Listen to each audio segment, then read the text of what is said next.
Empty Nest, a revolving door, a prospective study of women's quality of life in midlife during the phase of children leaving and re-entering the home, by L. Dirnestein, E. Dudley, and J. Guthrie.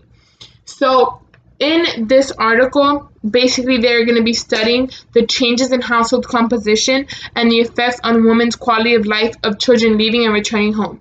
And although in this article they speak about the children leaving and the children returning to the home, I will be focusing and mainly discussing in this video about the returning aspects, since that is the focus of my personal research. So basically they started this article by saying how most parents have this expectation for their expectation that once the child or once their children have departed from the nest, that they will that nest will remain empty, that they won't come back. But in spite of this, has been an increasing number of parents whose expectations regarding the permanence of the launching are not being met, and the kids are continuing to come back after leaving. They go on to talk about how the return of adult children to the home in previous research has been related to divorce rates, increasing age of first marriage, low entry salaries, high cost of holding, and of unemployment. Then they go straight into talking about the literature review, which they start talking about how in the older research about the empty nest phase,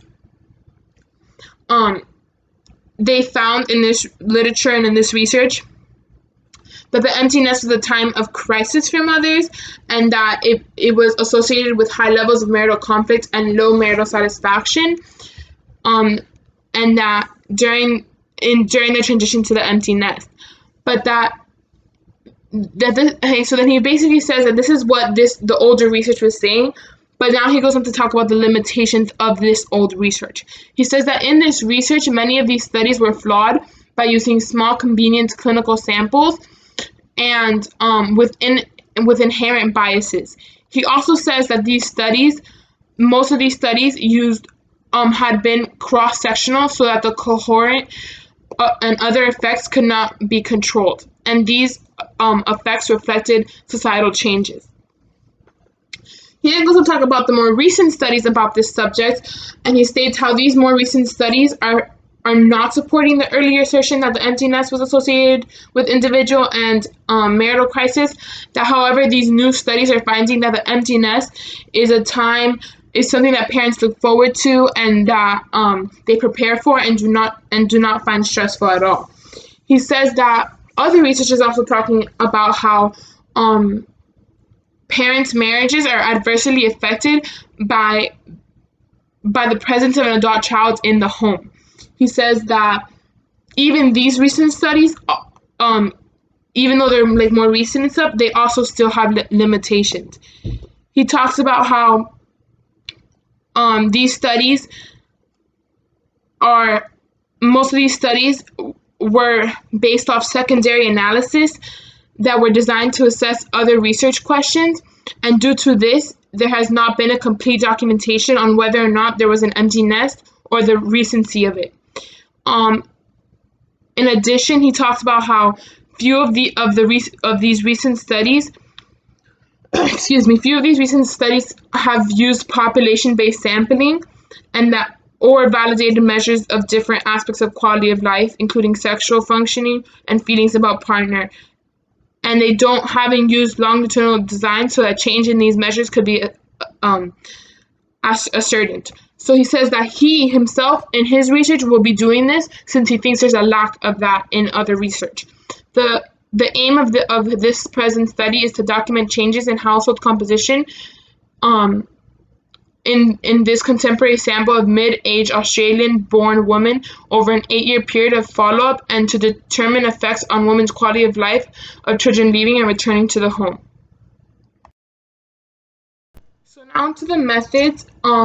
This research was conducted. It was a 9-year annual prospective study of a population-based sample of middle-aged Australian-born women who were premenopausal at baseline, when the baseline was conducted. The documentation was made of household composition and change, well-being, bothersome symptoms, daily hassles, feelings for a partner, and frequency of sexual activities. So those were all the things that they talked to the woman about in reference to having the parents at home. Another thing to know about this study was that it was approved by the Human Research Ethics Committee at the University of Melbourne, and the procedures followed were in accordance with the ethical standards of the National Health and Medical Research Council. So now to the results. In the study, they found that the positive effects on mood of children, that there was positive effects on mood of children leaving home was sorry. So basically, in this research, they found that in the first year after the last child departed, there was an improvement in women's positive mood and total well-being, and a reduction in negative mood and the number of daily hassles. But something they also found about this research was that the improvement in mood was confined only to those women who at the baseline were not worried about children leaving home. So basically they actually found that that whole empty nest phase is a good thing, and it actually increased the woman's mood and reduced negative moods. But this only was the case for mothers who didn't have any worry about the children leaving in the first place. They also found, now talking about the returning, the effects of children returning home on women's quality of life.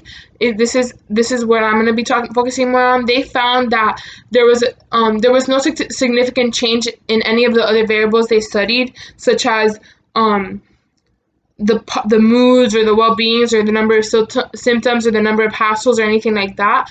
But they did find a large trend for a decline in frequency of sexual activities reported by women. So this could be correlated to marriages, but it's not directly explicitly said in this article about marriage here. It also found that women who experienced a significant change in positive mood scores when children left the home were likely to experience the reverse effect when children moved back. So basically, the women who felt or who said they had positive mood changes when their child left the home tended to have more negative mood changes when that child returned to the home. Finally, one of the last results was that in the first year after children returned home, there was a trend towards reduced frequency of sexual activities, but no mood changes. That's basically what I just said. Just recapping that their main findings in correlation to the returning of the home was 1, reduced frequency of sexual activity, and 2, no mood changes, unless it was compared to